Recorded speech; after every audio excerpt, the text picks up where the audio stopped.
What is up, Ketchup? It's Dimitri here at sa video na ito ay ipe-flex ko naman ang aking reborn Tyrannosaurus Rex carcass bites the dust green jungle version. At ito mga dude, ang item name nakakabanggit ko lang. Ito naman ang product name na Rebor at ang dinosaur na nasa loob, ang dead na T-Rex. Wala masyadong ganap sa magkabilang gilid. Pero sa likod ay makikita natin ang isa pang variant ng dead T-Rex. At ito naman ang QR code, contact details at name ng isa pang variant ng dead na T-Rex. So i-unbox na natin mga dude at nagsisimula na siyang mangamoy. Ayan, medyo careful tayo at medyo mabigat siya mga dude. It's 1/35 scale after all. At ito mga dude, ang content ng box, ang dead T-Rex itself. Mapapansin nyo wala siyang tile dahil ang kanyang tile ay nakahiwalay para naman mas matipid sa spice.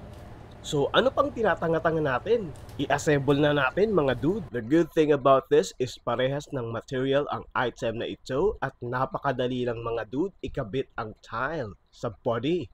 And not to mention, napaka-seamless ng crease sa pagitan ng tile at body. You'll notice na flat ang kanyang right leg dahil it's meant to lay on it. As for the paint details mga dude, napaka-realistic ng kanyang superficial at defense wounds na makita mong nag-struggle talaga siya. Nabebend rin mga dude ang kanyang tile.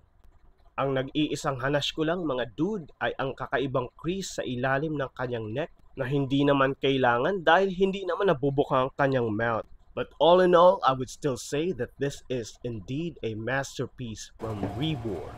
As for the size comparison, ito siya next to my size 9 Oxford. Ito siya next to a cotton bud. Ito siya next to a 1/35 scale na Velociraptor by Nanmu. Ito siya next to an original PlayStation 4 controller. Ito siya next to a dead cockroach na mas lalo ko pang dined.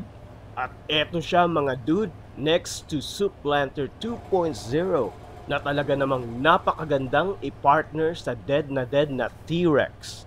At masasabi ko talaga mga dude na dead na ang T-Rex na ito dahil matapos ko siyang pagsisipain ay wala siyang reklamo. O ayan o, tinapakan ko pa yung buntot o. Try mo gawin yan sa pusa mong natutulog kung hindi mo pagsisihan. And that is it, pansit mga dude. I hope sa video na ito ay natuto kayong gumalang sa patay. At yun lang naman mga guys, makakalis ka na. Bye!